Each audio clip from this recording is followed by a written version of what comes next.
حرب 2000 أول صاروخ كان على بيتنا. على إيه؟ يعني أول F-16 كان على أول طيارة قصف كانت على بيتنا. وانتوا كنتوا فين؟ إحنا كنا في البيت. يعني إيه؟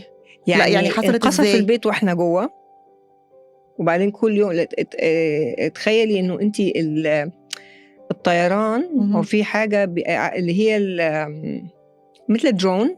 أوكي، هي درون. في درون 24 ساعة، هذا اللي ما بحياتي نسيته. في درون بتعمل كده 24 ساعة.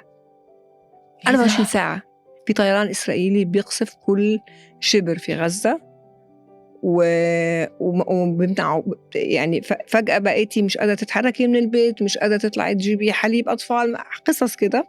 ولكن كانت فترة بسيطة، توصلي للحظة إنه يلا اقصفوني وخلصوا. والله توصلي لهاي الإحساس من كتر عدم النوم ومن الخوف الشديد والخوف على الأولاد والخوف على أهلك والخوف على نفسك. في حالة غريبة. وأنا بقولك أنا شفت دقيقة، بلغت كلمت زوجي قلت له أنا مش قادرة، أنا عايزة أمشي. فمشينا أنا والوالد والوالدة والأولاد لمصر. فقال لي طب يعني خدي بالضبط هدوم الأولاد، أدوية الكبار، باسبوراتك، وامشي. صعب. فمشينا على أساس نرجع كل واحد فينا، يعني أنا وماما وبابا والبيبيز والكلام ده كله باك باكس، كل واحد معه باك باك. لأنه أصلاً كان ما فيش شوارع. شايفة كيف رفح اليوم؟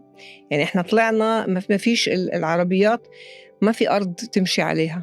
إحنا طلعنا ما بين الركام كده لغاية ما وصلنا المعبر المصري. وفي المعبر المصري كانوا موجودين يعني بيستنونا، ودخلنا على القاهرة وقلنا أسبوعين ونرجع، وعمرنا ما رجعنا.